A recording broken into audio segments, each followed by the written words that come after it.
not speaking of it in the sense of skin color. By 1830, several black people there owned a large number of slaves. Okay, and it even go through the parishes and the places where these people own. So Louisiana slave masters also, when we go through the slave schedule on the census from 1810 all the way up until 1860, you see bees by the name of the slave owners. Scott the Third. We don't know nothing about what they're talking about with this YT slavery, but we'll tell why this is important to the story. So we'll get down from 1803. 1803 is the Louisiana Purchase.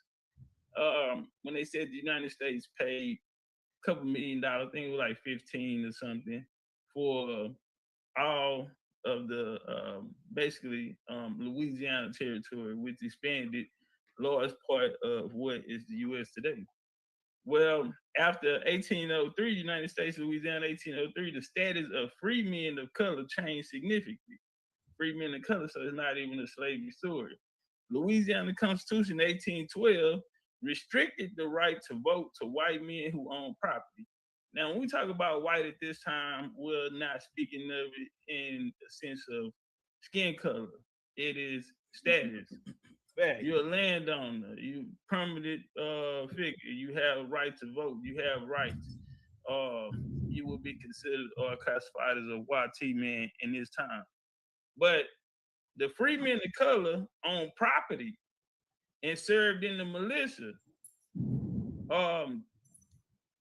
A week after the Civil War, and they defended their homes during the War 1812 in the Battle of New Orleans, where they fought off them. Somebody that was very key, important in that, who was actually fighting against the U.S. first, a guy named Jean Lafitte. He had a blacksmith shop down in New Orleans. So I have a video of me at his spot in Galveston as well. See if I would have enough time, we got that in there too. But Jean Lafitte, he would join the U.S.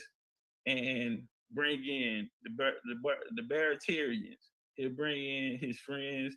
He was cool with the slave owners. He was cool with the people that was listed as slaves, who would be American Indians.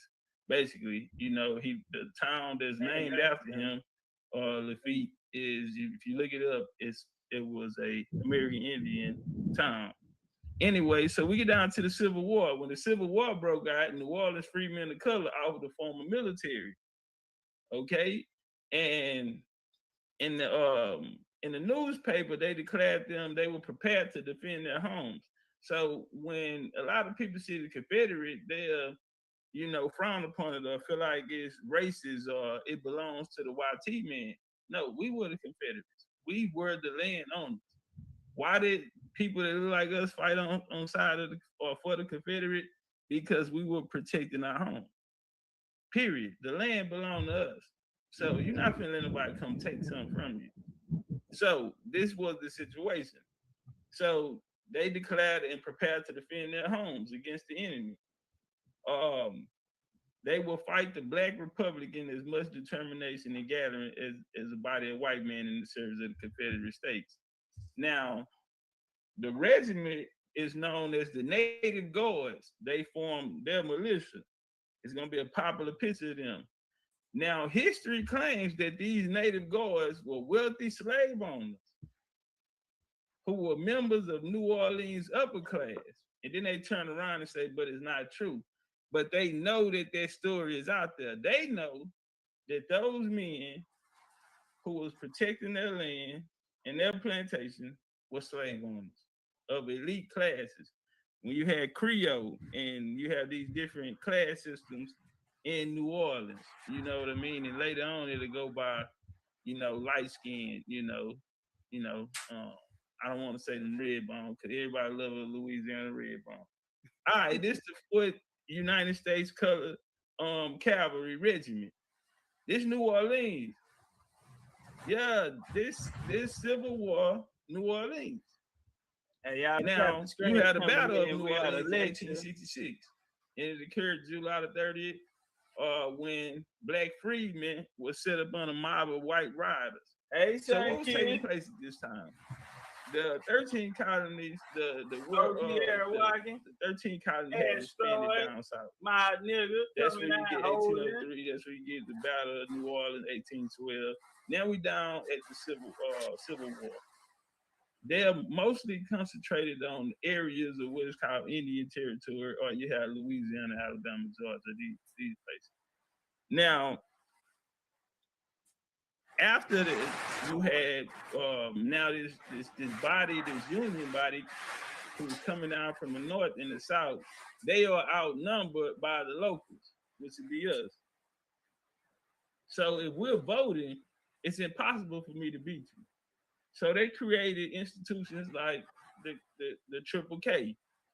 We'll say that, the Klan. In the first stages of the Klan, it was people that looked like us. That's something if I would have had enough time, I would have put in there as well. I said it to say because there's Democratic and Republican situation. We had always been Republicans. Martin Luther King was a Republican, but 1860, John F. Kennedy, Robert F. Kennedy helped him get out of jail. His Irish connection and bloodline connections with them would sway him over to the Democratic Party through what is called the Civil Rights or the Love Movement at that time. In the end, he'll say he walked these people. You see this burning building, in the end, he'll say he walked these people into a burning building. Right. New Orleans, 1866, they go up. Appreciate and it's over a situation of these, what they call black freedmen. Well, 1867 Military Reconstruction Act came down. This, the Reconstruction, it outlined the terms, representation of rebel states, and it was required to write a new constitution, which needed to be approved by majority voters, including African Americans in the state. So they're gonna, the Democratic Party, picture with the BCU Jaguar flags on, man. With the bumping flags on, man. And Congress stepped in with the 1867 military. Now they put 5 units in martial, put the South on 5-unit martial law. You must have new elections and new constitutions. All men, including American Indians, could vote. Ex-Confederates could vote, and they guarantee equal rights for all of them, and ratify the 14th Amendment. Now, in 1874, it's gonna go up with a group called the White League. The White League were Confederate veterans. After Reconstruction, they attacked New Orleans, overthrew Louisiana government. Now, pro-Reconstruction politician named Pitt Kellogg, he was named governor of Louisiana, and his support came from the people that look like us. Well, a lieutenant named Caesar Antoine was elected governor, and it's really gonna go up. So it went up so bad that Ulysses Grant, the president, had to come and put down the rebellion. After that, the Southerners attempted to throw, white Southerners attempted to overthrow elected integrated governments and restore white supremacy under the law. Now, this is a monument that is, paid for them. This guy here, Frederick Odin. Frederick Odin, he was a white supremacist organizer in New Orleans. This is very important to the story. Now, he became known. He is the guy that's gonna create what's called. He's gonna be the president of the Crescent City White League. Very important because these are the people that's gonna come and help create what is known as Mardi Gras, the YT Mardi Gras. Well, white leagues and Democratic clubs as their own organs admitted compose the same individuals under different designations. Now, Democrat Party in New Hampshire and Texas made an immediate removal of judges and other state officials that look like us as soon as the opportunity was given. So people always say, well, if we ran this and this is true, then how did they become involved? Well, it's going to help. There's going to be a black hand behind it, but they're going to put the white face. They're going to use the YT man to keep the people that look like us out of the institutions, out of these prominent seats.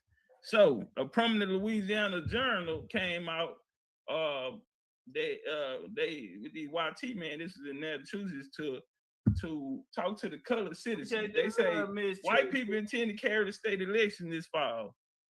And again, the same paragraph we read, let it be distinctly remembered that you have fair warning that we intend to carry the state of Louisiana in November next, or she will be a military territory.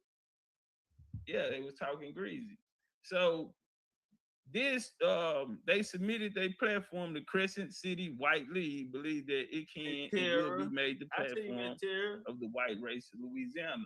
The Crescent City Democrat Club, the White League. Now, this is who gonna pop their collar up. You also had a raid.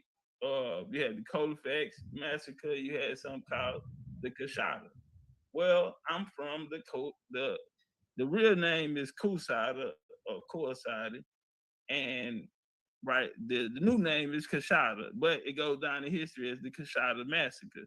And this was attacked by members of the White League, white supremacist organization, and they an office holder of freedmen in Coshada, Red River Parish, Louisiana, where a lot of Indians were at. The White League was organized and restored white supremacy by driving Republicans out of Louisiana, murdering freedmen. Like the Red Shirts, the White Line organization, they were described as the military arm of the Democratic Party. So since they are outnumbered in the populations, they need a tool to move us out the way to attain power. But right here, you got Gashada Town, and you have, and right here, this is my second great grandma. On the oldest reservation in Texas, her family come from the Chieftain line. This is her. Now, I can just point at her and point at myself to let you know that these people look like them. They're calling them free because they're saying that these Gashada people would look like us. Well, at the reservation, the oldest reservation, same place you took that picture when you go there. These are the pictures that they have up in the small place in the back.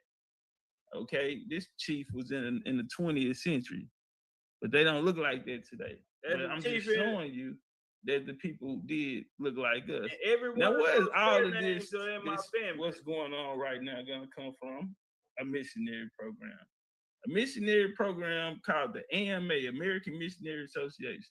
It was an abolitionist group. Appreciate them Protestant beliefs. They try to get the fire red. It was focused on the abolition of slavery and African American gaining racial equality, promoting Christian values. They were the most prominent in the United States through the Reconstruction period. Well, today the schools that they created will be known as HBCUs. Have y'all ever heard of HBCU? Yeah. Okay, then. Well, it comes from the AMA. And the AMA, they sponsored Freedmen's Bureau. They colleges like Fisk University, Hampton Institute, circle those because they're gonna be very important in this conversation. Tougaloo, Atlanta University, Dillard University, Talladega, Howard University. Okay? CJ, what up, family? Now, in 1866, the AMA, they founded Fisk University in Nashville, Tennessee. Shout out to Fisk. And they provided education for freed enslaved blacks. In 71, in order to raise money, they created a music group. Appreciate that love. And now the United States, the group was given the name the Jubilee Singers. During the tour, they changed their repertoire of hymns, popular tunes of the day, patriotic songs, and spirituals, which they became well known. This is gonna be our time. Ain't nobody never Hampton, told me that much. Wow, Hampton was built for American Indians. You showed that for me yesterday. When the first Carlisle School would be the first boarding school for Native Americans, they would bring the Native Americans over to Hampton to be educated, and we were the teachers. Right here is one of the founders. Y'all see a beautiful lady, American Indian Heritage. Now, the objective was, the thing to be done was clear: to train selected Negro youth who should go out and teach and lead their people first by example as missionaries.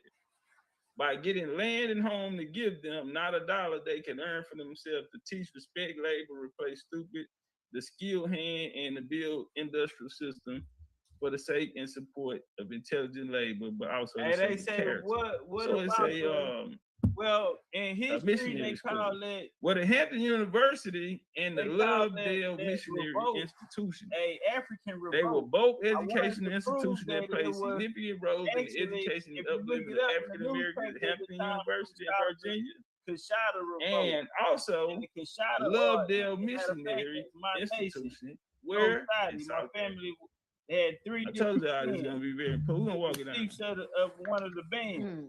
So this is how we're gonna get to South Africa. I wanted to show from that Hampton University, American Indian College, and since they were melanated later in history, that was created by the African revolt. When the whole mission schools played a significant role in the lives of Zulu people, particularly during the colonial era, providing formal education, impacting their culture and social structures. So the culture is a learned culture through school, through colonization, through missionary work. It's not something of their own. There's no such thing as an ancient tribe called Zulu. We don't talk about that today. These schools were instrumental in introducing Zulu students to literacy, English, Western education, and often led to the formation of new elite class within Zulu society. Now, the people that are going to the elite class will be people with American bloodlines or European bloodlines. Hey, hold on, y'all. I don't know if y'all caught that. Mission schools, missionary work in South Africa. It played a significant role in the lives during the colonial era, right? Provide formal education, impacting the culture. If you impact the culture, that means you have brought something you have enhanced it. You have brought something to the culture. They impacted the culture and the social structure. These instruments in introducing Zulu students to literacy. So American Indians taught Zulu in South Africa how to speak literacy, English, and Western education. Please do not let that go unnoticed. And I rock with South Africa, but my favorite African nation is Cape Verde. We'll talk about it later. This right now and not the time. I know the American Indian women but them our long lost cousins. So we, and I'm not touching the coastline of Africa. I told y'all I'm just looking for a new vacation spot. But y'all want to make it clear that we taught them. They are the student. This picture here is a whitewashed virgin. Ain't no YT man out there like that. We see today how South Africans feel about YT people. You feel me? That's why Trump giving them asylum to come over here with a deal that he done made with the dude from Tesla. You did? Yeah. So Elon gave him all that money. Now they bringing over those South African asylum immigrants. You did? But so we know they wouldn't have said that a YT man talk to them. You dig? But if we really go into it, Zulus are a mixed breed. They mix with Black European. That's the hierarchy. And those that signed into their military, became the tribes in the area. But let's walk through missionary work. It's not something of their own. There's no such thing as an ancient tribe called Zulu. We don't talk about that today. Hey, we bringing them Cape Verde home. Zulu they need it's about time to literacy, English, Western education, and often led to the formation of new elite class within Zulu society. Now, the people that are going to the elite class will be people with Brazil, American bloodlines, or European bloodlines.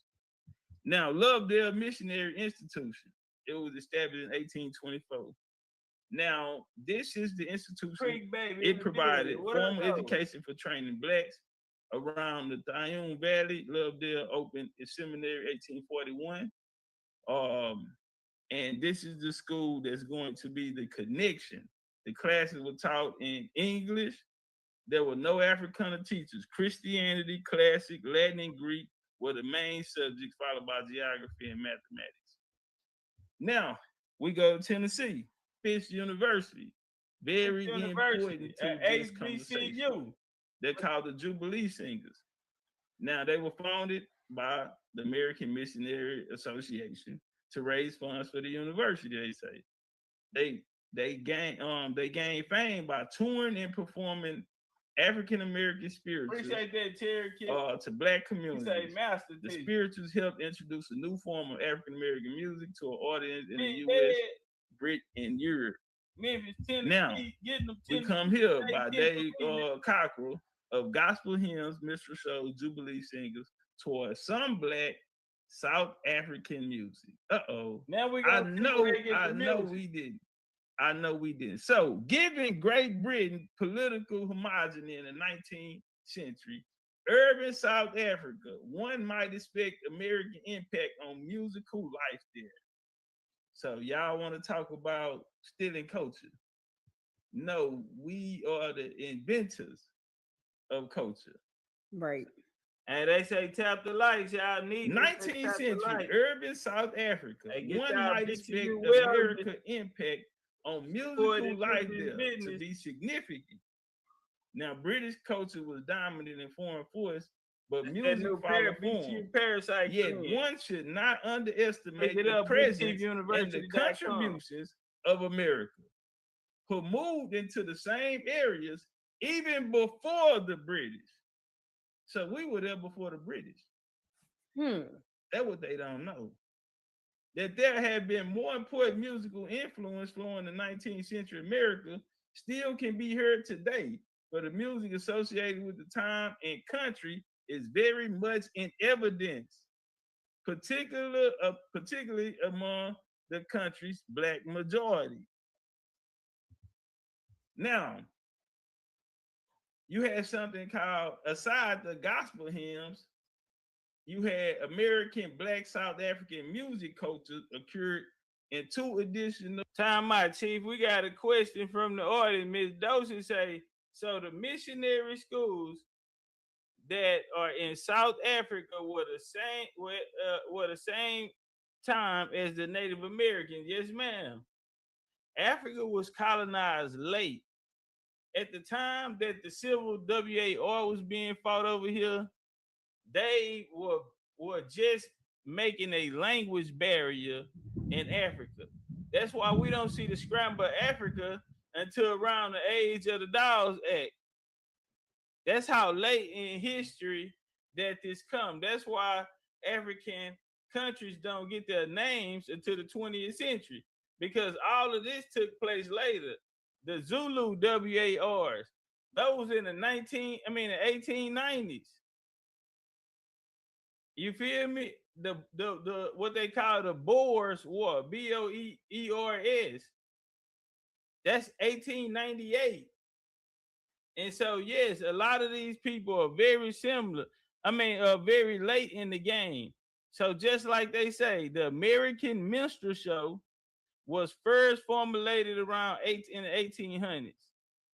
Now, what it did was they end up taking it and bringing it to South Africa before even the arrival of the British.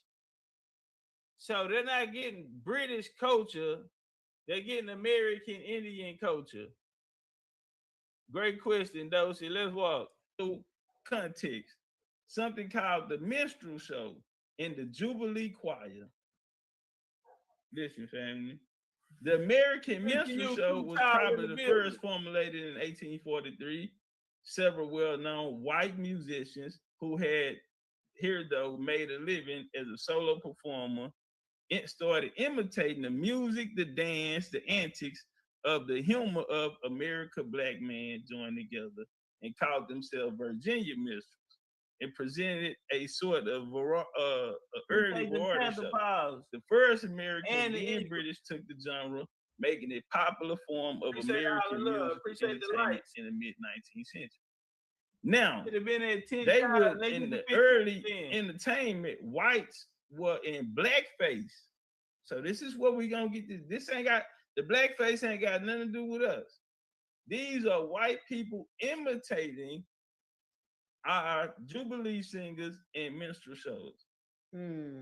So they're gonna come in and create something called the Virginia minstrels. The Virginia and was that's going they'll use whiteface who wore additional makeup to make their red lips and their eyes, their dress sort shabby, ragged, and despite to depict Southern rural slaves, not South Africans. Check the stereotype Northern urban blacks, the troop array, and other minstrels formed the choirs and played banjos, guitars, fiddles, certain triangles, and other instruments. The same thing we see the Zulu do in their coon parades that they're saying we're copying from them. But let's walk and talk about it. Now, the genre was introduced in South Africa surprisingly early. Now you heard the Durban, for example, the American Minstrel Show. It first appeared 1865, and then 1890 it included Harvard Branham Minstrel, the London Minstrel, and American Ringers. Now, this list is surprisingly both for the number of the quality of the troops, some who were already known having made their Now, Rick, I got previously in 3 the United pages. States. It's just one of the others. Now, we got 3 pages. we Make sure come y'all down subscribe to all 3.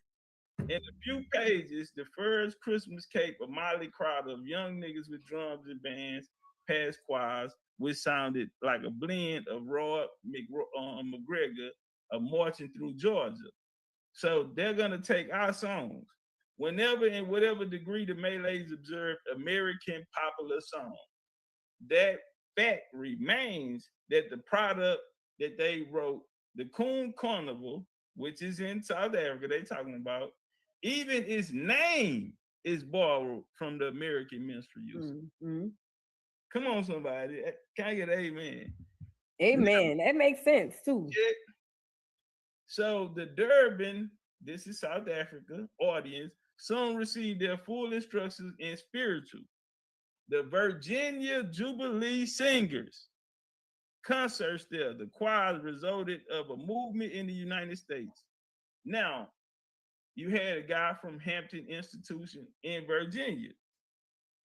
Now, his name is Old McAdoe, and his singers embarked on the world tour in 1890 and became the first Jubilee singers to go to South Africa, where they stayed for 19 months. Now, 19 months is a long time. Yeah. Long time for a nigga to get to know you. Check. So the spirituals were fine in American blacks, but not for Africans, who in their view were too close to Bush and comfort. So despite the Afro-American spirituals singing choirs, you had the Virginia organizer performed his African chord, which included 2 singers from Sierra Leone, Liberia. They toured throughout America South, performing in traditional Zulu costumes and singing American spirituals. Okay, so this don't come from y'all. In the 1930s, Hampton Institution officially associated with the Jubilee Singers in 1890. And in Virginia, they're going to come through and they're going to bring these people from Sierra Leone and Liberia, not even from South Africa, they're from West Africa. Appreciate the and they dressed up traditional Zulu costumes singing American spirituals. Right here, family, are the Fisk University Jubilee Singers. These are the people who they're gonna take this culture from in the form of their singing and whatever. Now you had what's called the minstrel shows, like we brought up. Now it was considered racist because this was after the Civil War and the people wore the blackface and they were mocking us. This is coming from the International Independent Showman Museum, where they had a minstrel museum. I really now minstrel museums are actually where they're gonna get ideas from carnivals. Now you had a guy, Silas Green from New Orleans, who had the talented rabbit foot minstrels, and actually owned by Black performers themselves. So again, we're showing the independence of our people in New Orleans. Mm-hmm. It's not us. They over there pointing at us. Oh, they ain't no culture they want to take out. It's not us. We got our own thing going on.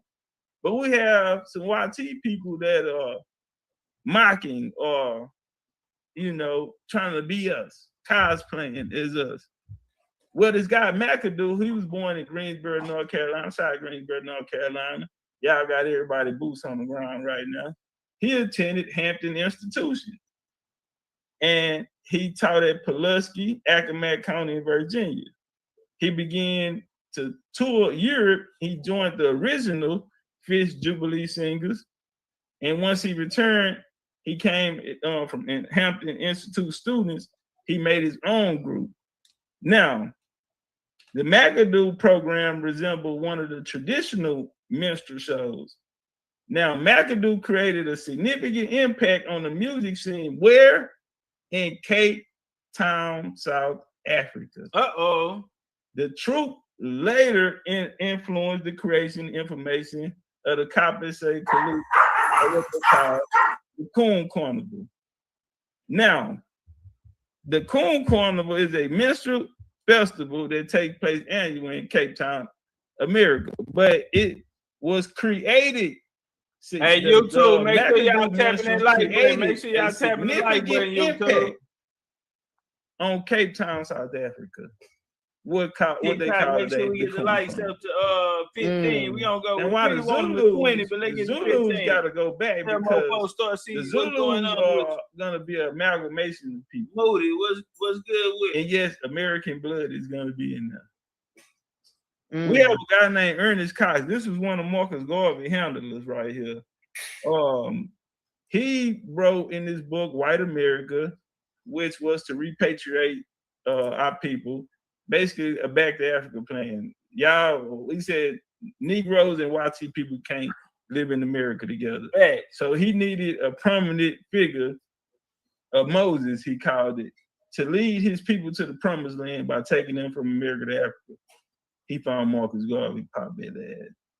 Well, on page 58, he goes on to say, our mixed breeds transferred to Africa could become a social aristocracy, such as Fula of Nigeria, him of Uganda, Zulu of the South, the Zulu of the South, okay, all whom have Caucasian blood coursing through their veins.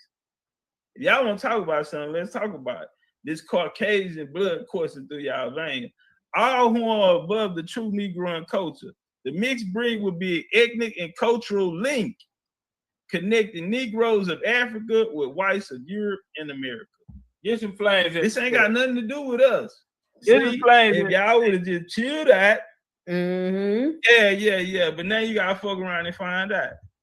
I'm just sitting down on my punches now. Yeah, y'all. Emergence of the South African metropolitan cities, identities in the 20th century. Now that was a bar to show that they whole existence, whole time they're implants over there. That's why them people are in poverty and they keeping their foot on their necks over there, because these people aren't indigenous to the land. They may have procreated with some of the women, but they're positioning themselves so they can take the resources. It's not a YT face. These are melanated people. And that's why we see the melanated, the countries that are being, and continents that are being ran by melanated people are in the worst condition, because it's no different than the BLK church here in America. If all of the churches around here and all the money to tithe, just 1 week of tithing will change the whole trajectory of our reality. And it's not like they're giving us the money. This is money that we're putting in, which in Indian culture and tradition was to make sure that the tribe was good. So we did a pot. So when you're tithing, if anything goes wrong with any member that's in here, together collectively, we're gonna take care of them. If they're going through something, we're gonna take care of them. A death in the family, we're gonna take care of them. They falling on financials, we're gonna take care of them. That's what the churches were for. That's what we use them for. So all the money that's coming in that they're accumulating, they're out here getting helicopters, private jets, and islands, and the whole time it's supposed to be going back into the members or the community. That's why the churches are in the community, but the pastor and the first lady and them don't live there. It's no different than these people are sitting in position in these melanated places, and the people have nothing. Why? Because the money they're accumulating is supposed to be going back into the people, building up the nation, is actually being funneled back to where the bloodline is really going back to. And that's the cold part about it, you know. But let's walk. Being Bigfoot Smith. Now, the ingredient disguised in the mockery of American minstrels were particularly influential in the long-term shaping of Nature New Year Carnival. While minstrels first came to Cape Town in a person by Joe Brown Band Brothers in 48, the most successful proved to be Harvey Leslie Crystal Minstrels, who toured in 1862 to 65, and they performed nigger, Port Song, jigs, mocking who? American slaves. Now they're in South Africa and Cape Town doing this, mocking American slaves at variety of venues to who? All classes. Now the government guards in 65, pretending by all classes and creeds, white upper class, masquerade parades. We almost at 15 though. Let me jump in there with y'all and this the number they brought out. Yeah, the white Christie minstrels in blackface makeup. So we know who the people are that brought y'all that was out there with the white, the blackface. No 101. It is the white Christie minstrels we all in blackface makeup. Now the employees of Mr. Cole, Lee Baker, dressed in all white with their face painted black and red. They just come now, every conceivable color feature Victoria Garden Jubilee Parade 87. You got nothing to do with us. Y'all talking to them Watis, y'all South African brothers and sisters over there. Now, the almost 5 years, the African American Old Macadoo Virginia Jubilee still going. We don't get tired. South Africa. We don't get tired. 1890, listen to 1898. We was out there for 8 years, brother. You be big and sisters. And we ensured that the American minstrelsy and Negro spirituals became a part of Black urban music repertoire in South Africa. Big Indian. Appreciate y'all, TikTok. So we taught y'all. We helped y'all. We fed you niggas. Fed them. And they bit the hand and fed them. 3 of the Jubilee singers stayed in Cape Town and linked with the Dantu family, who ran Cape Good Hope Sports Club. The combination formed the original Jubilee singers. The first Cape Coon troupe was at the Hats and Blue Tail Coast, the name of the carnival troops, in 1907. Why they telling us, we understand y'all only had it for 100 years. Well, y'all only had y'all for 100 years. This the people who made it up. The names of the troops were coming in 1907 testified to the influence. The Jolly Coon Masquerade Troupe, the Jolly Coons, the White Noses, the White Eyes, the Diamond Eyes within the couple of demonstration of growing influence. Some names and costumes became more exotic internationally. The 1909 carnival featured the Spanish Cavaliers, British or American songs sung by carnival participants were learned at mission school. Wow. Come on, somebody. So this hold on, Chief. You ain't just gonna say that and just pass that up like that ain't a boy. Say, hey, get some flames in the chat. Y'all hear what that young man just said? In 1909, Carnival featured the Spanish Cavaliers, the King's Messengers, and the Prince of Benin escorts. And guess what happened? British American songs were sung by carnival participants. And guess what they learned them at? And they were learned at mission schools. So you know the NAs or the Plain Janes, the NA, they went to boarding schools. Everybody going to these schools, the Africans. When the CMS went over there, first thing, the Quakers, first thing they do, give them education. So they're using the blueprint that they used here and use the facilitators from here who were in this to go over there. And it's so cold because these things were learned in mission schools, concerts, the circus, and music hall. The latest success of the concert room is reproduced immediately on the streets of Malay. And so that's where it's gonna take place. But again, understanding, because this when South Africa was popping it, we stole something. Say, man, we're American, we the greatest thing since cake and ice cream, and there will never be another. Yeah, we literally out of this world. That's why they gotta poison the food, the air, the water. That's why they gotta give y'all them shots when you're a baby. They trying to take your superpowers. We are them. We really like that. In 1907, it testified to the influence. The Jolly Coon masquerade troupe, the Jolly Coons, the White Noses, the White Eyes, the Diamond Eyes. Within a couple of years, the demonstration of growing influence of cinema. Some names and costumes became more exotic international. The 1909 Carnival featured the Spanish Cavaliers, British or American songs sung by Carnival participants were learned at mission school. Wow.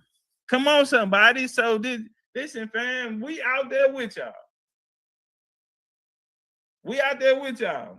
Some of our people stayed back with the elite family that was there, that started to hold these coon carnivals. Now, the culture that was given to y'all, British, British or American songs sung by carnival participants were learned at mission schools, concerts, the circus or halls. The latest success of the concert room is reproduced immediately on the streets of Malay. So y'all learned this in school like the Native Americans learned it. Now right here, Vu, you think we in New Orleans? Yeah. We in Mardi Gras, but shit, it's South Africa. Right. And he got the instruments and everything. I mean, they got the paint, the hat. I mean, right here, where we at? Wow. Yeah, where we at in New Orleans right here? We on Canal? Yeah. Even the colors, even down to the colors. Come on, somebody. You see the umbrellas back there, huh? And the umbrellas, and look like the outfits and everything. Listen to me. To the suits. The suits, yeah. That's their king and queen? Yeah, there you go. Wow. Yeah. Okay, now, well, yeah, we were down. We in the French quarters. Hell yeah. It's that too.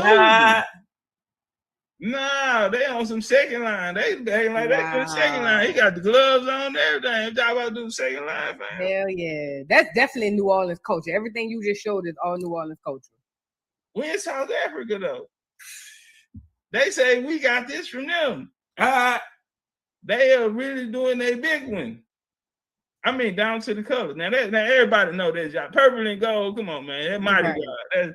I mean, hey, you know, everybody got to get back on that one. You know, yeah. And that face paint, Top Catz, is Skull and Bones. Right. Yes.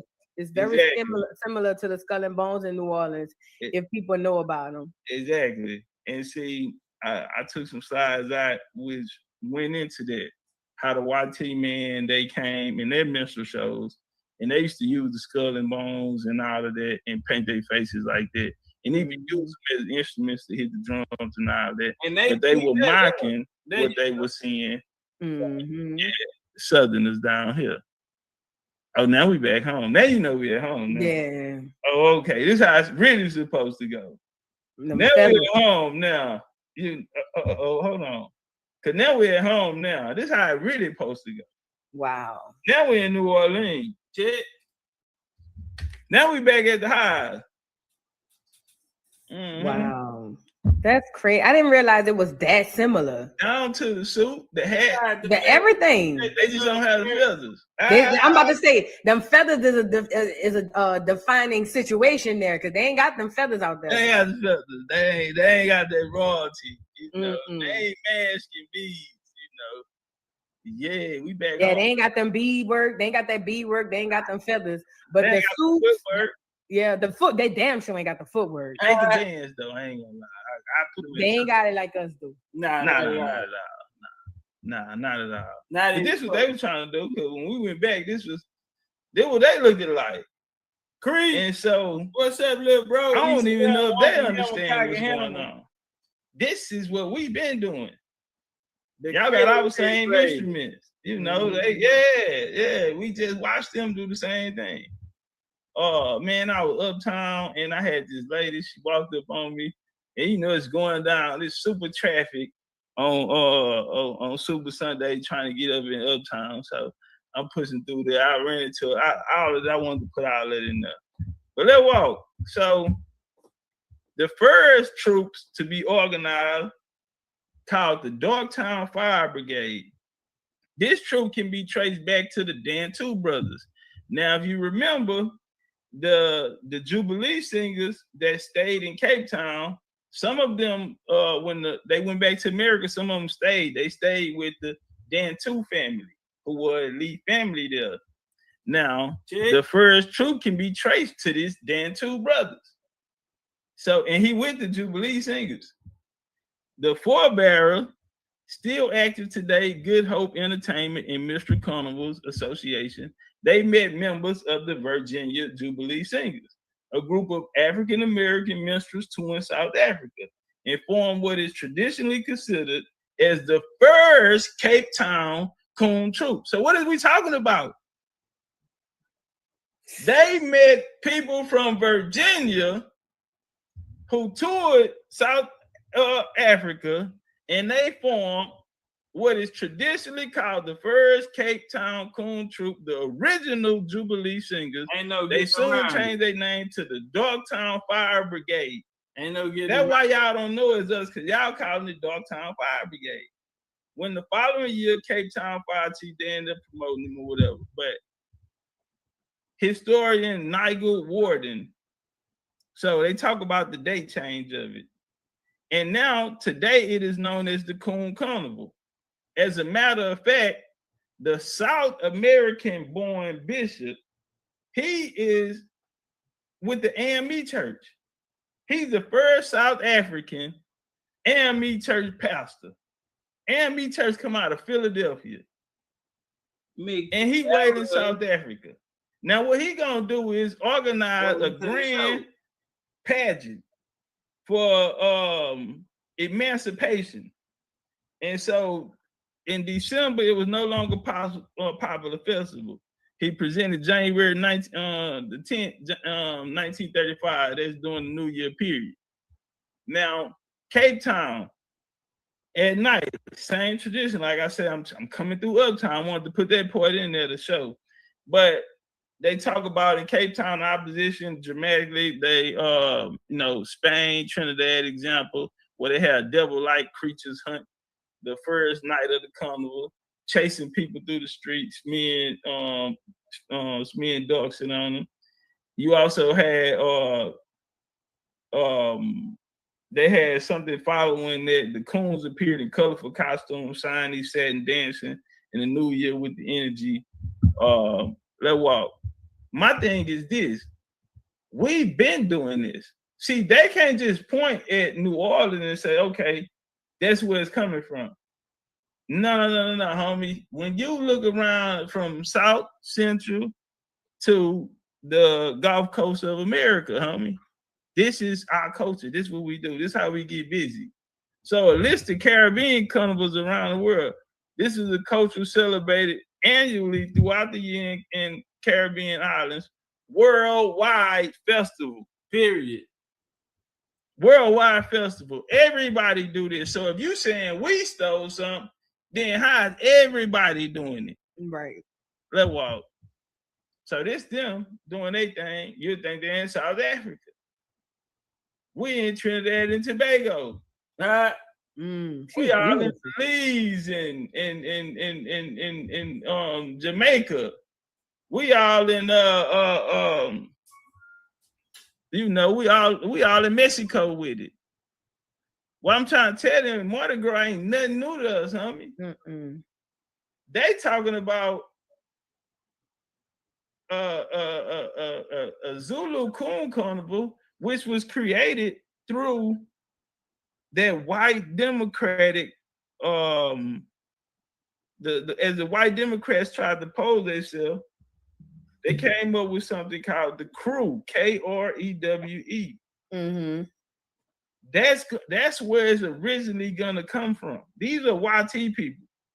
That's why our Mardi Gras days, or when we celebrate, not on the same day that they celebrate. They are cosplaying us.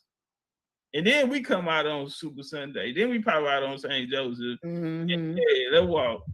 And what we're doing is celebrate the new year, bringing in the new year. That's why a lot of them are happening on the same day or around the same periods.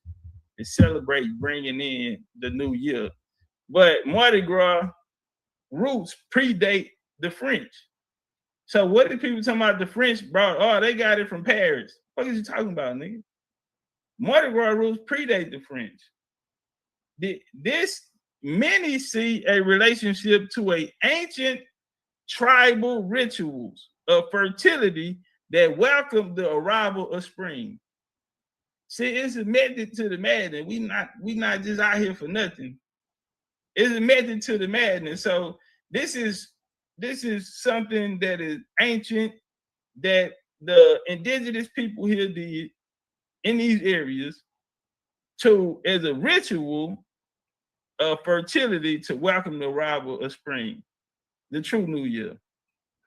Now, the early church fathers, they came through and broke it up. They called it pagan.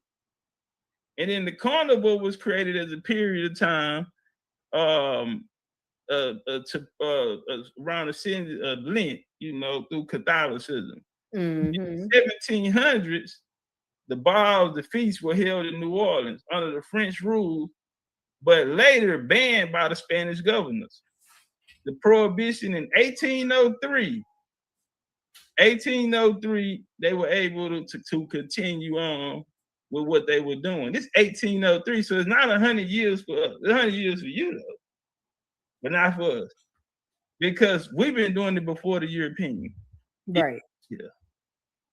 Now, we go to Floodline Communities, hold on. Katrina, by Jordan. Most historians date the Mardi Gras tradition to the struggle, while some trace us. Hold on. Y'all heard that, huh? I want to make sure y'all heard that. YouTube and the TikToker family, indigenous family over there, y'all heard that? Mardi Gras roots predate the French. I'm going to say it again because a lot of people say, oh, they only do it on this certain time to represent as a Catholic religion. Homie, the Spanish and the French both ran Catholic programs. The ones that didn't, from the French side, went Protestant after the separation through the Calvinist movement. And those people became Huguenots for the most part. But when you're talking about Catholic and I mean, you're talking about France and Spain, both of them are under Catholic. That's why if you go into New Orleans, homie, and you're looking for records and you get to a certain point, guess where you got to look? You got to look up the Catholic records. When Texas wanted to establish them, when the colonists came to Texas, the settlers came to Texas and wanted to establish themselves, guess what? the Spanish had a few rules and regulations for them to come. One of them was they had to be of the Catholic faith, and they had to speak either a Spanish or a Creole language. So guess these people are coming from Tennessee, Virginia, Kentucky, Arkansas. So guess what they had to do? They had to go to Louisiana. And that's why when you look on the maps, the territory they call Texas today, Louisiana don't stop at that border. It goes into what today is called East Texas. It is a part of that territory. So that coastal line going all the way down from Iberia up to Shreveport, Lafayette area, 337s, my 337s out there. And you cross over to the 409s in that area right there. And where that leads you? 409 is right there on the line, state line of Texas, and it goes all the way down into Galveston. The areas down in Galveston Island. All of them are 409. What is that telling you? All of them are the same people, homie. They don't have to be from the same nation, but these are people in the territory that have been around each other that share certain customs, traditions, tongues, and even allegiances. That's why the Texas Revolution, that's why they were battling all of them. And when you look at where it took it, from San Jacinto to all of that, you going near that Baytown area, you going into the Texas Triangle, Orange, Texas, Beaumont, Texas, Port Arthur, Texas, Anahuac, things of this nature. So it's all connected. But they say that we weren't, the slaves weren't allowed to practice Mardi Gras on Sundays. They let them have their day. That's incorrect. We've been practicing Mardi Gras here, and that predates the French. Many see relations to the ancient tribal rituals, fertility that welcome the arrival of spring. The celebration is a celebration of the arrival of spring. Ancestors of the celebration like the hold on, come down, like that was held in Rome. Okay, that was held, these are traditions that were held in Rome. The early church fathers realized that it was impossible to divorce the new converts from their pagan customs. That's why I say they didn't change too many things on how we operated in church. What they did was inserted the Bible and put a curriculum with it. Because it's hard to come and change a person's customs and traditions. That's how we know we're not speaking nobody else's language. That's how we know we're not dressing like no one. And we still hold our same customs and traditions. Now, what may have changed was the geography. But wherever we went, we brought that culture with us. So the church fathers, the Catholics, they said, man, it's impossible to stop them from their customs and cultures that they've been doing it so long. So instead, they directed them into Christian channels. And the carnival was created as a period of merriment that would serve as a prelude to the potential season of Lent. So they're going to let you practice it and even practice it on the same days. They're just going to change it to something. They're going to change it from what we celebrated as the arrival of spring to something that they call the season of Lent. Now, in the late 1700s, they held them in New Orleans. Under French rule, mass balls flourished and were later banned by the Spanish governors. The prohibition when New Orleans became an American city in 1803 and 1823, the Creole populace prevailed upon American governor and balls were again permitted. 4 years later, street masking was officially made legal. Because what they did was, since they couldn't control or stop the customs, what they did, they said, okay, we'll let them practice it. And then they wanted to outlaw it. Because when you're trying to get control over a territory, and the culture and the people are so immersed in their culture, you can't change them. So they don't assimilate well. You will be able to identify whoever don't belong because they're not practicing the same cultures, and they coughing without putting their hand on their mouth, digging in their booty in public. You feel me? No manners, no etiquette. So you don't assimilate into this culture, so you will always be looked at as an outsider. So one of the things they tried to do was, since they had implants there, was if we take the masking and we take the culture away, then we can assimilate at a faster rate. Well, that didn't work because still to this day in New Orleans, after Katrina, after everything that had happened, they are still coming out there and they still had that pride and they're still repping their culture and tradition. Now, when Prohibition continued in New Orleans, I mean, that was 1803, and then they made it legal again. But when they made it legal, that's when they came out with theirs.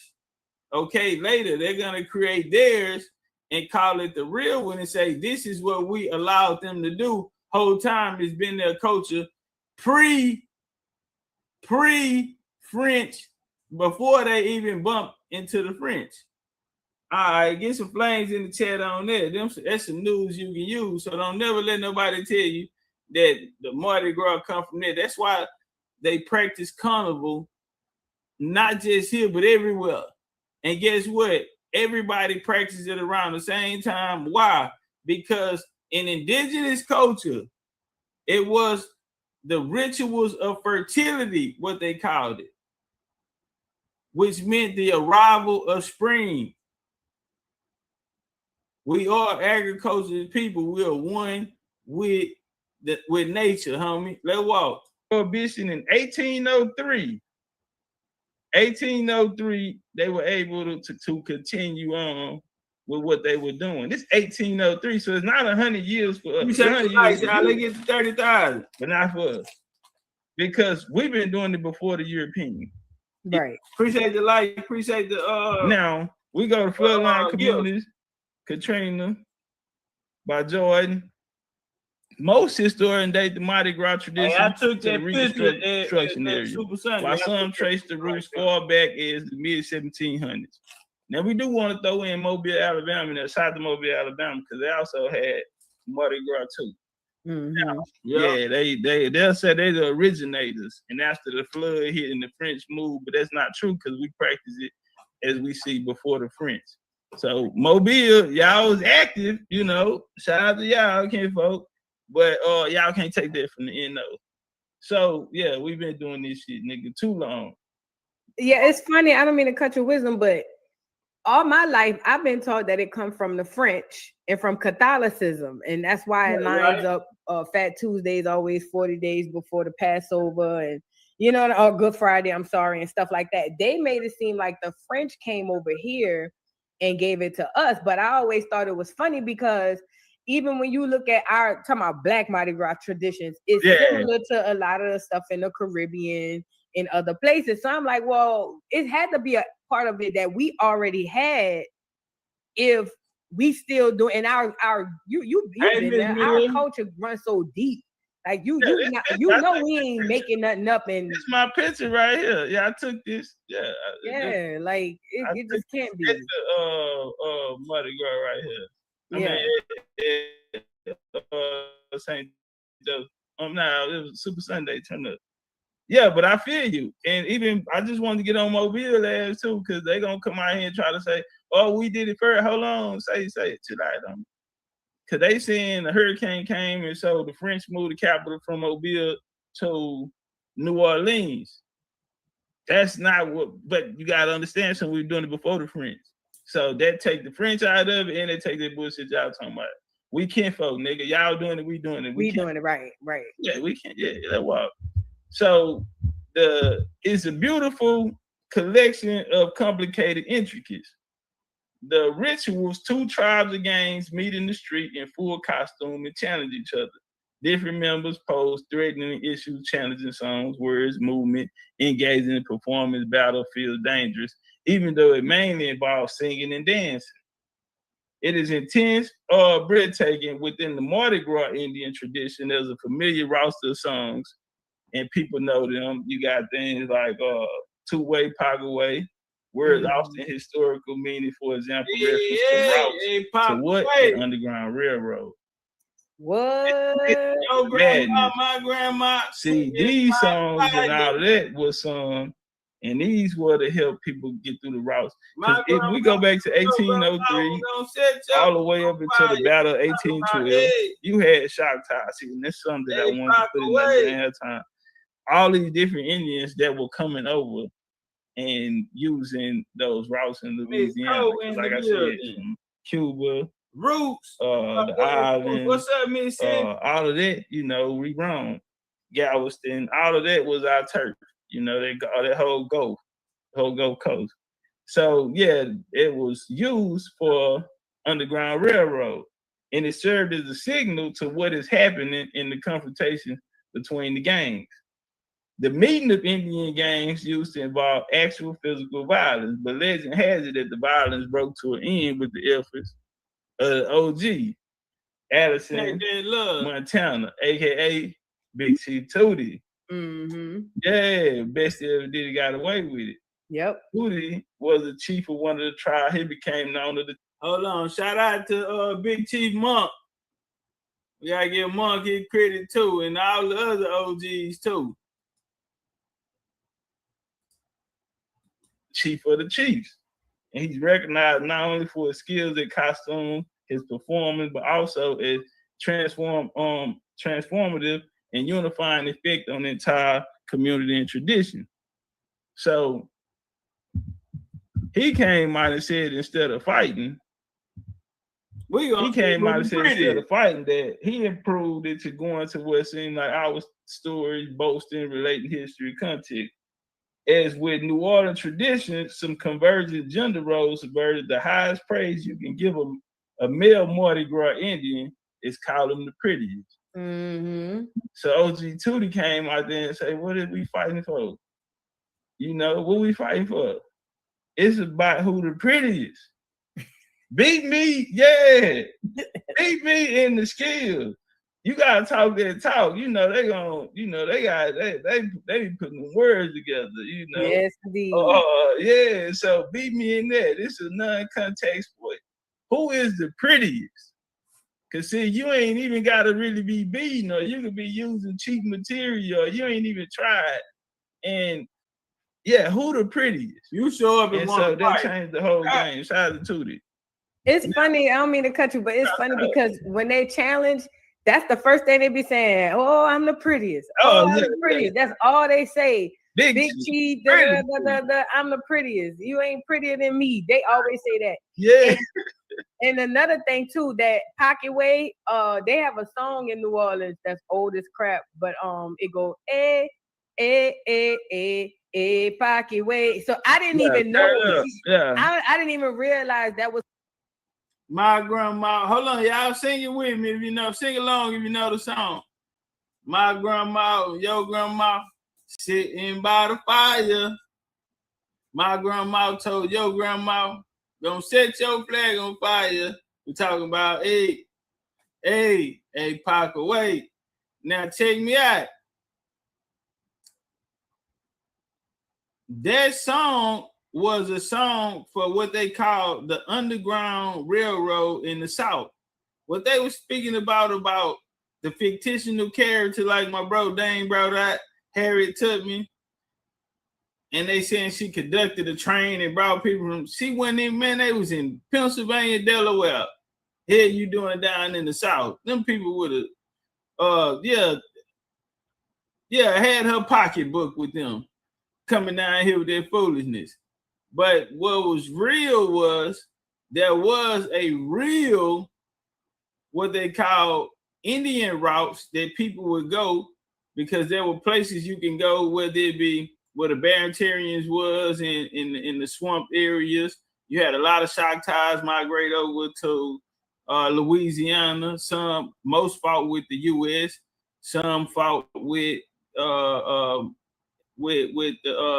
people down in New Orleans, the Indians in New Orleans. But those songs were maps. They were to tell people how to get there, along with the quips that was being created. So it was certain signals and certain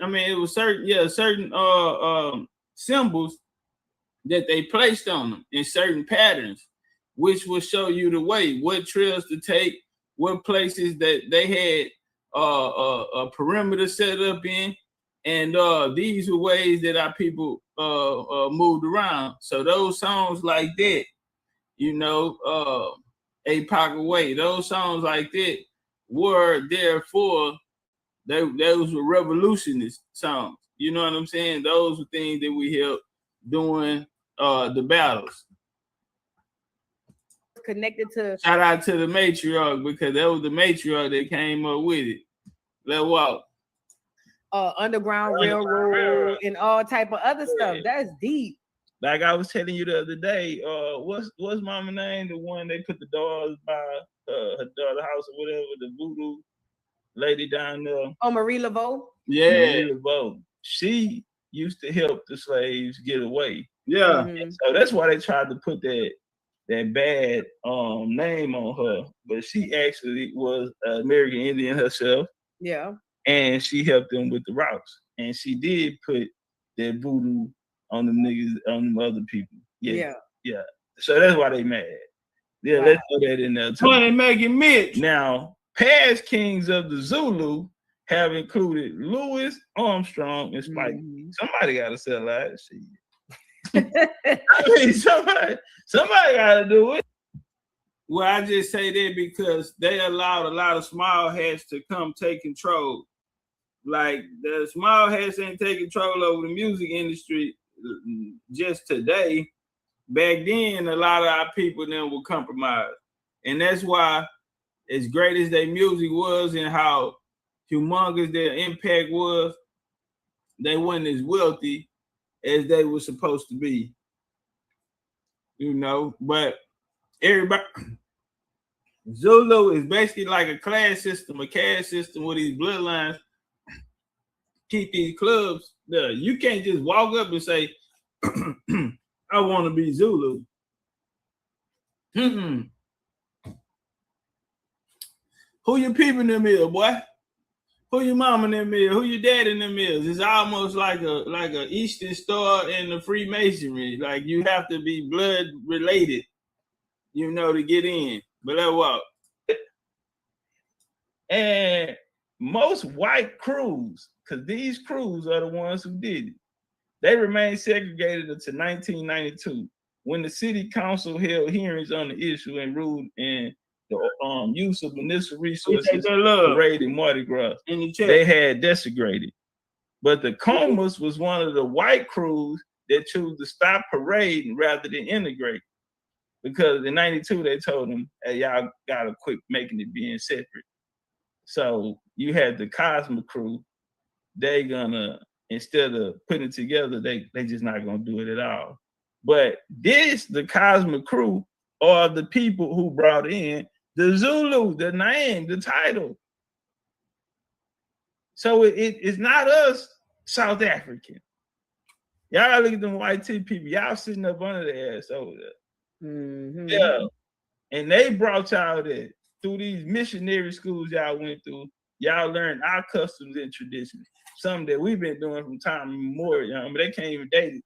Like I said, it's before the Europeans. So now the Commons crew still exists, although without parading. They throw exclusive Mardi Gras balls every year, in sectors of New Orleans. You had the king of the Mardi Gras is Rex. Mm-hmm. Of the most white crew of Rex.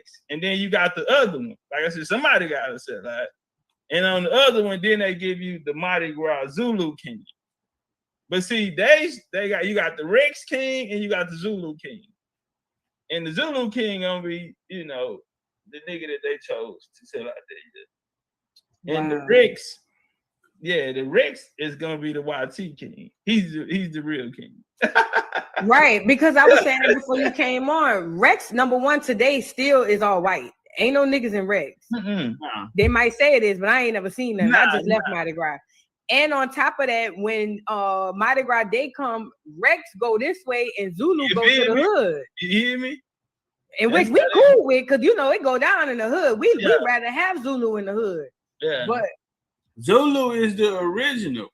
The Rex came to write the story over it, because remember we said in the beginning that they started to cosplay them, you know, dress up. Then they even tried to go as far as to administrate laws to say that they couldn't do it. But once they seen that the culture was so prominent and the people was gonna do it anyway, they said, okay, to get ahead of this, we'll create our own organizations. We'll try to bring in some of their heavy hitters to go along, you know, to put a face on it and establish ourselves as exactly what they're doing. And once they did that, that's why they wanted to keep them separate. Not every Zulu king is in cooperation with them, but a lot of the Zulu kings do hold bloodline to people that did sit down and were aware of the true reason why that sector was created, and it was to undermine the true traditions that was taking place down in Forest Carnival, so on and so forth. Rex go that way by the convention center, and Zulu go back to the hood by the bar. Yeah. So it comes from the crew, the comers. And since, you know, like I say, the Rex is the real king. It's just like the Masons, because they're gonna also be a part of the Knights of Columbus. Now you have a black sector to the Knights of Columbus called the Knights of Peter Clavis. A lot of people in New Orleans, Knights of Peter Clavis is, we had the early migration of the Catholic Church, Knights of Peter Clavis, and the Columbus. They're gonna send a lot of people from New Orleans to Houston, and they're gonna come to Fifth Ward, Houston, and they Asheville Gordon, Jensen Drive. Yeah, and a lot of those areas there on the north side, right there in Fifth Ward area, they're gonna come there and bring a lot of that culture there as well. But they didn't mix. In the beginning, they didn't even mix. They used to sell boudin and different things like this here that we'll go by. But yeah, they didn't mix. Anyway, now you wanted to get that understood. Rex, of the most white crew of Rex, which parades on Mardi Gras Day just after Zulu. People say we're one, New Orleans, said political advisor Vincent Sylvan, but we have two kings of Carnival. Take away King Zulu or King Rex and see what happens. So they're establishing that it is two different ones. Now, the cultural traditions in Black Mardi Gras play a defining role in the holiday. Many New Orleans, they encompass everything from the crew of Zulu and Mardi Gras Indians to the skeletons who parade in the morning, were allegedly devised in 1800s, the way to scare children away from bad behavior. The baby doll's grown woman dressed like sexualized Victorian era doll. Traditional rumors to being started by sex workers during the era of prostitution and decriminalized in New Orleans. Now, the Zulu Aid and Pleasure Club first parade of the Zulu crew in New Orleans. Appreciate them likes, y'all. We got 30. Let's get to 35. Y'all, we understand y'all been practicing 100 years. You know, we feel y'all, but y'all gotta stop. Y'all stealing out support. So William Story was the first crowned Zulu king, and that marks the history of the crew of Zulu history in Mardi Gras. Totally opposite from us. Now we do gotta remember that it was a black elite or a people that look like us, elite class in New Orleans. We have to remember that. Yeah. Just like you got the black Masons, you got the white ones. Mm-hmm. The floor is a checkerboard floor, is black and white. Mm-hmm. They're always together.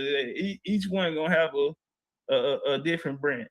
You got the Order of Red Men, you got the Pocahontas, where you got the Masons, and then you have the Eastern Stars, the women. It's all the same. As we see here, he has a Masonic symbol. You see the guy in the middle? Yeah. He got the Masonic symbol on, so we know there's some Masonic shit that's taking place. Can't get amen that walk. Now, the first formally organized Cape Town Minstrel Carnival, known as Kapase Kaloops, was held in Greenpoint Track in 1907. So the Zulu came 2 years later. Y'all should just 1907. What are y'all talking about? But we've been doing this. Y'all are using something that two people brought y'all through mission school. And some of our people involved too, we admit it. But y'all took this on the culture. So right here, this is a magazine from them. Cape Town Minstrel Carnival, celebrating how many years, boo? 100. And how many years they said we had it? 100. Oh, okay. But the fact that they even using the term minstrel should be enough to tell you that it's coming from us, because the minstrel shows and stuff came from over here. It wasn't over there. We took it there. We see who took it. We naming names. The Cape Town Minstrel Carnival, Kapase Kaloops, evolved from celebration of enslaved community, and tell them about McAdoo. And it was inspired. Can you read this for me? I don't want nobody to say. Where you at? It was inspired. Yeah, turn up. Wait, I'm trying to. Okay, let me see. Let me go back. January 2nd, and was inspired by American minstrel shows that visited the Cape.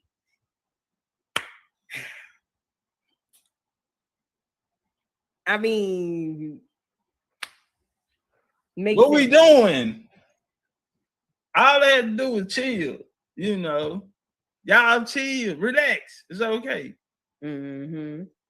While the Extract First Carnival, difficult point, the estimated first organized troop 18. They trying to pop me, talking about. Well, that'll put you right there with the Jubilee Singers. TikTok, they trying to say American minstrel troops like Christie Minstrels in 1862, Old McAdoo, Virginia Jubilee Singers 1890, played a role. Boo, can you finish that for me? Because I don't want to. It's right at the end, the last two sentences. Played a role in shaping the tradition of Cape Town's minstrel shows. McAdoo's troupe, including the original Jubilee Singers, even formed the first Cape Coon troupe. Wow. It still lead back to us, as it always do. Legendary. What they say? Legendary. Bars. Bars. Stop playing South Africa. What we doing? Y'all tripping. It's just crazy, because once you start digging into Africa as a whole, you realize a lot of them places we got grandparents older than a lot of the places and the cultures that they claim to have in Africa. You know what I'm saying? Not all of them, but in a lot of them, you know. And it's crazy because I felt like they just needed a reason to have beef with us and get on here and say all that bullshit. Yeah, nobody like us. Nobody like us. No, they don't like us. They act like they like us, but they don't like us. But they acting like we about to stop doing Zulu because they feel some type of way online. Yeah. You know, even if we didn't do Zulu, they can't come take Super Sunday or any of those things, because those are the ones that was here before the French, you know, before the Europeans and things like that. Now the Mardi Gras, as we see coming from the crew, now they tamper with that.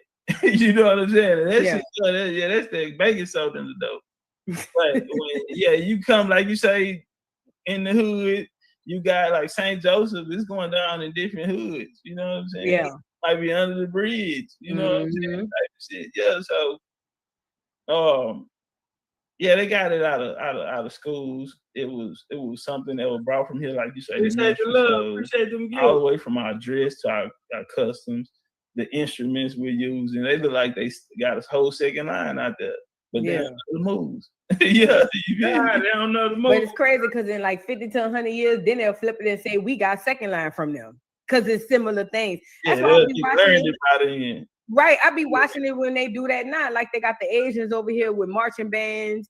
They got them over here with doing hip hop and all that shit. They already had them at the Olympics doing breakdancing. You know, they rewrite history all the time. They be done rewrote that shit like, oh, it really started in fucking bullshit Japan. You be like, what? Yeah. That's crazy. Yeah. And I didn't realize that culture was so similar though, as far as they bands, they outfits. Like, only thing they're missing is them feathers. Ain't no feathered animals over there in South Africa. Yeah, but they got the, you know, the skull and bones. They got the instruments and you know, hopefully, you know, we get this video out. Y'all make sure y'all share this video, clip it up, put it on X, TikTok. Make sure y'all clip it up to let them know that we big bro and big sis. Yes. And daddy.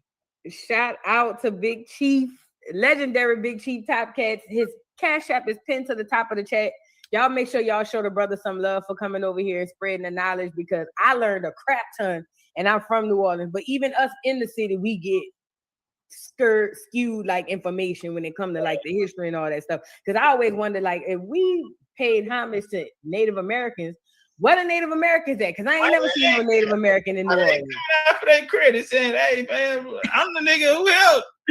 They one of them raise their hand and, you know, nah, for real, yeah. My kinfolk. They always saying African slaves ran and lived with Indian slaves ran and lived with Africans.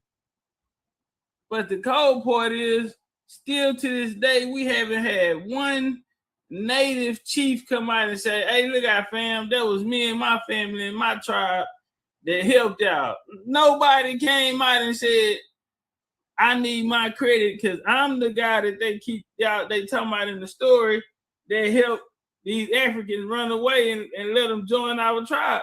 We ain't heard nobody come out and say it. But they steady bringing it up like it's some truth to it. Cold game. You know, hopefully, you know, we get this video out. Y'all make sure y'all share this video, clip it up, put it on X, TikTok. Make sure y'all clip it up to let them know that we big bro and big sis. Yes. And daddy. Shout out to Big Chief, legendary Big Chief Top Catz. His Cash App is pinned to the top of the chat. Y'all make sure y'all show the brother some love for coming over here and spreading the knowledge, because I learned a crap ton and I'm from New Orleans. But even us in the city, we get skewed like information when it comes to like the history and all that stuff. Because I always wonder, like, if we paid homage to Native Americans, what are Native Americans at? Because I ain't never seen a Native American in New Orleans. For their credit, saying, "Hey man, I'm the nigga who helped." They one of them raise their hand and, you know, it was me, that was my kinfolk. Nah, ain't nobody said nothing. So then when we look on the slave schedules, on the census and the slave schedules in Louisiana, slave masters, all of them have a B by their name. Yeah, all of them have a B by their name. The first slide told you Louisiana was full of black slave masters. So let me ask you a question with that. These black slave masters, were they like the Kunta Kinte beating your slave master, or was it a status thing as well? You know, they were landowners, they were plantation owners, they were into commerce and trade. You know, it was work. As we see, once you know, they've been brought over the coolies, agents and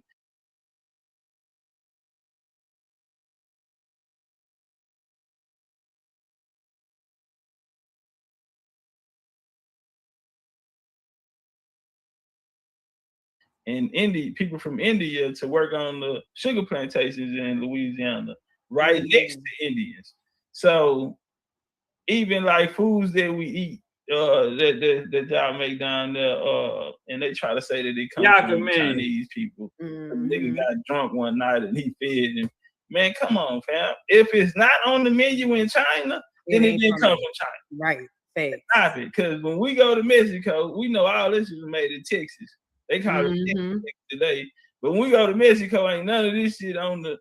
It's a Mexican restaurant here, but because they don't want to tell you it's our culture. But when we go down there to Mexico, ain't none of this shit that's in the Mexican restaurant on the menu. Right. Thanks. Everybody playing with us. Appreciate the life. Appreciate because I know my tribe on my mama's side, they originated in what's now Mexico. Like hundreds of years before them folks come over here, they was over there in Mexico. So and I know they got black Mexicans out there now.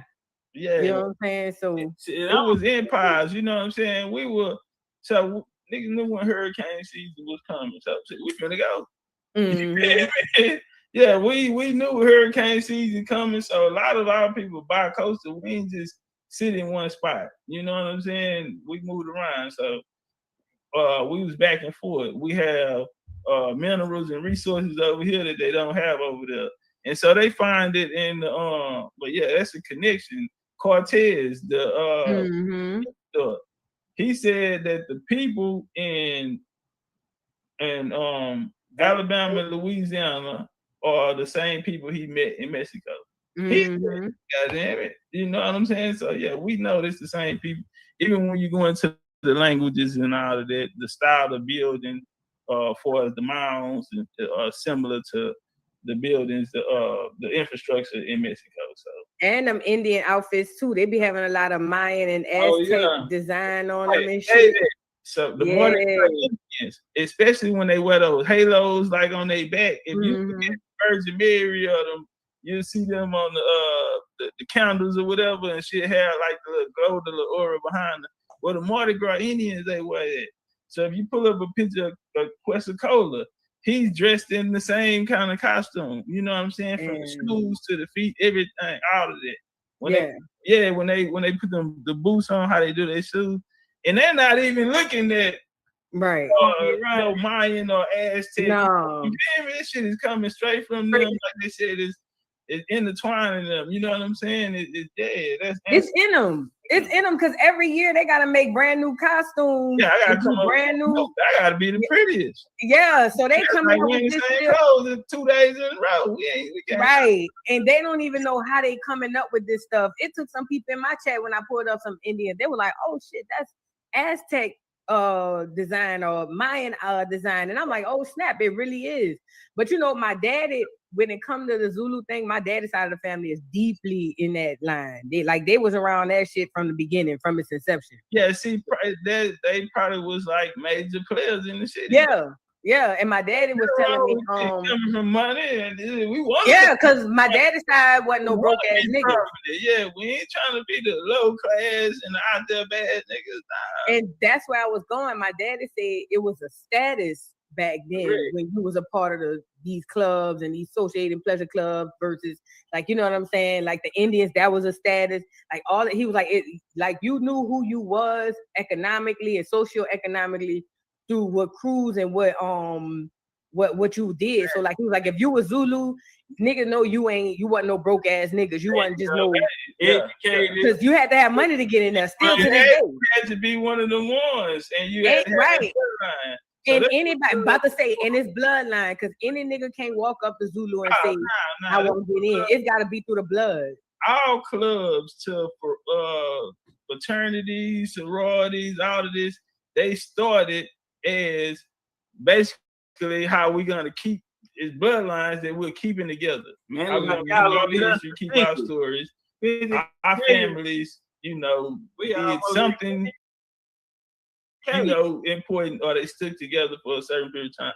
So we're all gonna remain family, and they did it. They used those clubs to do it, especially when you have those clubs where you know, you gotta know somebody, you gotta come from this bloodline, but you're gonna also have to have status. Yep. Yeah. You gotta be bossed up. That's crazy. Oh man, this was dope, man. I'm gonna have to go back and rewatch this, like as a patron. You know what I mean? I'm for real. I'm gonna have to go back and rewatch this.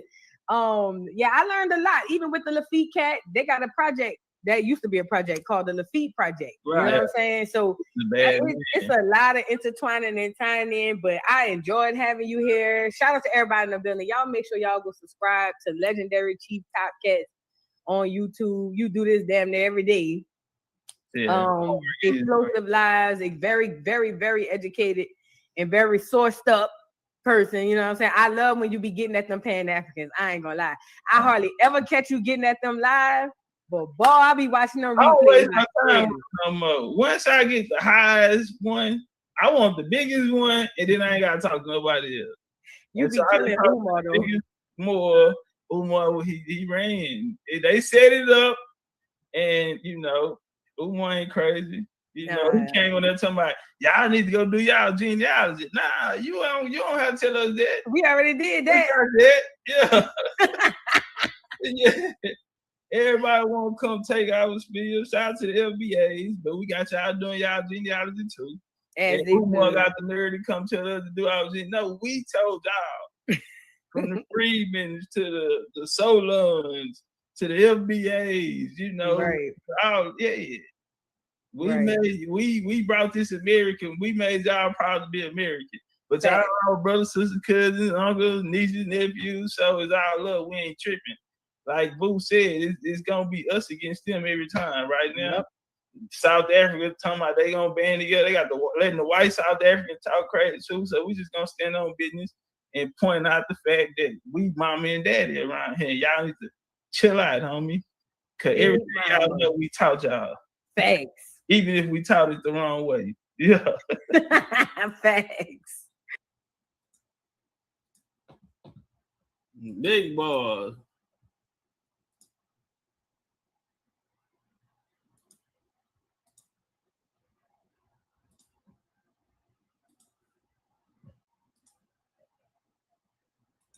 You know, important to us connecting back with our family. I'm an author. I have 2 books. I also have 2 children's books as well. And I've been doing this here. This is my 4th year, so I'm still a baby, you know. But them ladies over there, they ain't playing, boy. They will eat your lunch over there, everyone boy. Understand that we all have a story and that we all come from somewhere. Hey, that boy, them ladies over there ain't playing. Very beautiful skin he had, boy, I tell you. But me, myself, I'm Jesus' side of Indian. On my mama's side, we was always raised in Cherokee. We have family in Texas since 1836. We came out of the Indian Removal Act in Alabama. And hey, who the other 6 people in there? I see Catz. Who the other nigga that's still in the family? Chief Mingo actually assisted in picking the location. And so I come from the teacher line of the society. We still have our land down there. And like I said, on my mom's side, I have Cherokee. That's what's up. I didn't know you were by way of Alabama. I know you big Texas, but I didn't know it was by way of Alabama. That's dope. Yeah, Alabama. I got Louisiana roots, you know. Yeah, I know it. Yeah, I'm from Texas, so you know we all got Louisiana roots, you know. Yeah, that's what's up. So Big Chief, Top Catz in the building. So today we were getting into the Freedmen thing. I was telling them that we were talking about it on the channel earlier. We were speaking about, oh, my bad. Before I get into that, your books. Promote your books.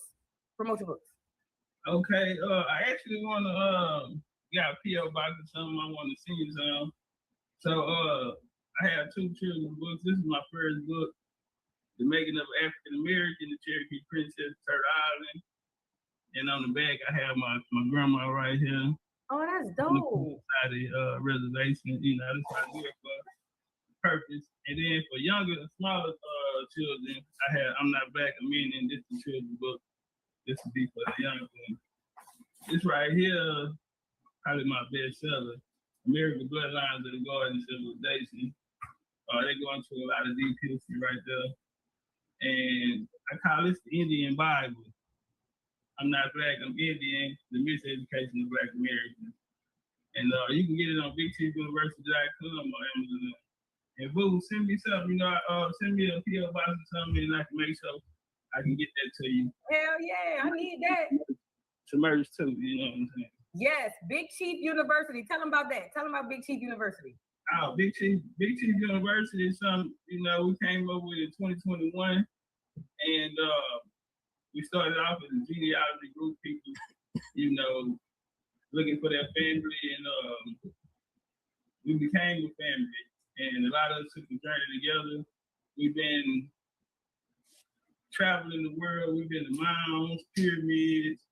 I mean, everything you can think of. So we've done over 15 group trips, and me myself, I'm on my 29th solo tour. Just going around and documenting a lot of the history and telling the story from an Indian perspective or from our perspective. Gotcha. Do me a favor, put your whatever website it is for your books. If you could put that in the back chat or put it in the chat and I can pin it, just something so people can know where to go pick up your stuff from. Okay. It's simple. BigChiefUniversity.com. All right, one of my mods, can y'all catch that? BigChiefUniversity.com. Pin that, put that in the chat so I can pin it, and we'll be able to go check out the books and the merch and everything. Appreciate the likes, y'all. Appreciate the likes. We almost at the Freedmen thing. So what I was telling the people on the live was FBA is battling with Tariq Nasheed, obviously, with Luke, with the foreigners. You know about it. You kind of talked about it a bit on your channel. And what's happening is you got a lot of people that are trying to step in on the reparations movement that the FBA movement has. And with that, it's causing a lot of strife because FBA is saying, listen, we are our own thing, we only dealing with us. And then these other immigrants are coming and saying, but we all the same. So with that being said, I was talking about how words matter. And like, if you say African-American, that includes anybody from Africa residing in America. FBA, I was going down the terms and somebody said freedmen. Now I agreed because I thought that freedmen was more distinctive than any type of Black American. But you were telling me that there's a group of freedmen. Can we talk about that a little bit before we get into the bill? Yeah, the freedmen, the group. You mean the historical or the people today? The group, before we get into the historical piece, because I didn't know anything about them. Sorry. So it all kind of built off of ADOS. And after the Biden administration was coming in, ADOS, if a lot of people remember, if they were there, they remember that HR 40 was on the table. So this whole reparation push, they got behind it. And once it didn't go through, a lot of people broke out. They started wanting to find different names for it. So you had ADOS 2.0, these type of things. And I can speak about it because I actually was there voting. You know, I had a vote on the name or whatever. But in 2022, they came out with the freedmen. And that was a lot of people, like I said, that was coming out of the ADOS movement. At that time, you had FBAs, but FBA wasn't, you know what I'm saying, what it is today. So once a lot of them heard my message, you know, they got into their genealogy and they kind of fell on the Indian side. So if you look at any of them, their foundation of points was from America because HR 40 was designed for Africa. You know what I mean? So in the 80s, in the 1980s, a lot of people, you had these Black farmers and they were looking for a claim because a lot of land was stolen here from the 1860s on up. And in 1989, they came out with HR 40 to study reparations and what it would look like. But it never had anything to do with coming out of the boat. It actually had something to do with the land that was taken from under our feet. So for 40 years, they went on. Then we had this group called the Freedmen, who were Camilla, shout out to Camilla, you know, me and Camilla bumped heads a lot, but she ended up being the president over the committee of AB 3121 in California for reparations.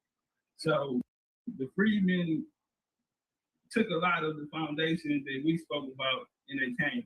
Now what helped was the diaspora war, because at the time they were having diaspora war, they were having wars with Africans from overseas. So they're telling us how African they are, but the Africans, you know, the Africans was, you know, basically having authority over them because they knew nothing about Africa. And I kind of took advantage of the situation because I understood that the Africans weren't going to let them in, and I wouldn't let them in America. So, yeah, what's your tribe? Who your family? And their claim for as a reparation claim in ADOS, well, that's a legal matter. So if you're saying you're American descendant of slaves, because at first they were saying they were African descendants of slaves. But when I asked them who is the African, what plantation did you come out for, nobody knew anything about their family.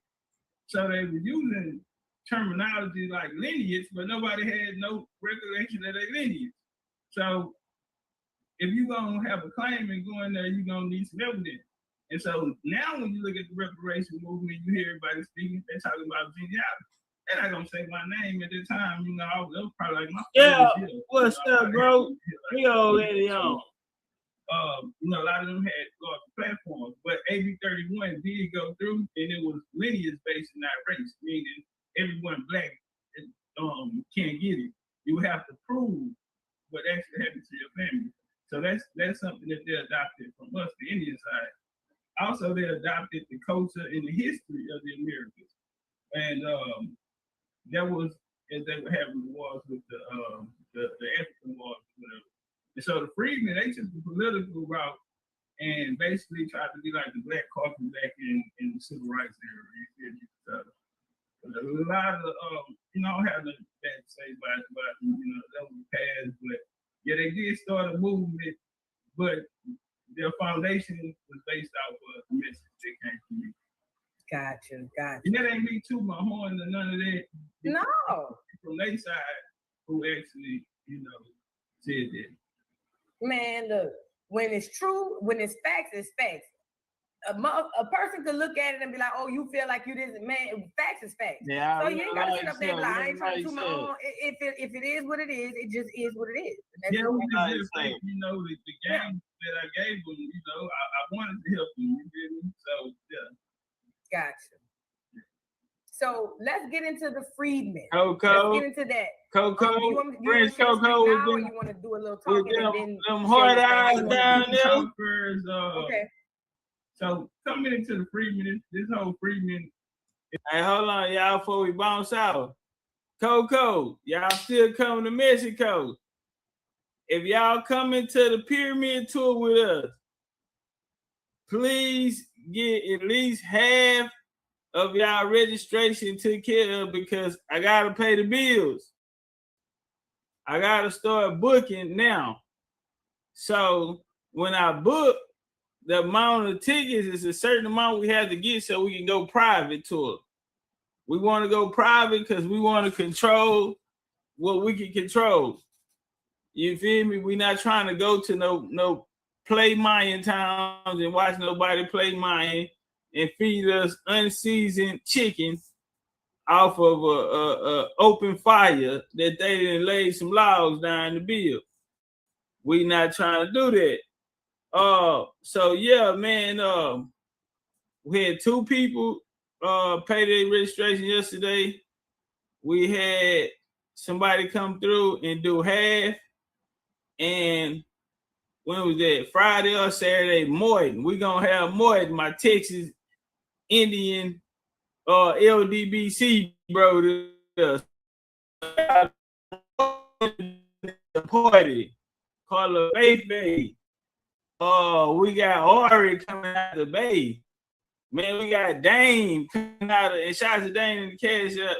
Dame coming out of VA and a host of others. So we need 7 more Indians.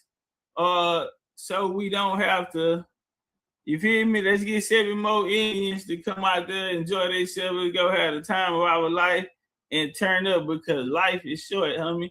I just lost a close family member last night, you know, and that hit me real hard. But man, I'm here, and man, life short, homie. Don't wait. Don't be like, I'll catch the next one. You know what I'm saying? Because we never know. So if you can and you do have the resources, man, go ahead on and take care of that registration so we can go ahead and make it. The deadline was the 10th. So we over the deadline, but right now I got to start spending money because we got to make sure that we get our shirts. You know what I'm saying? Our merch and materials we going to wear there. People got to get their flights. Flights are already hotter than a bitch right now. So I had got my flight for the 17th for this. So I'm just going to end up doing a little trip anyway.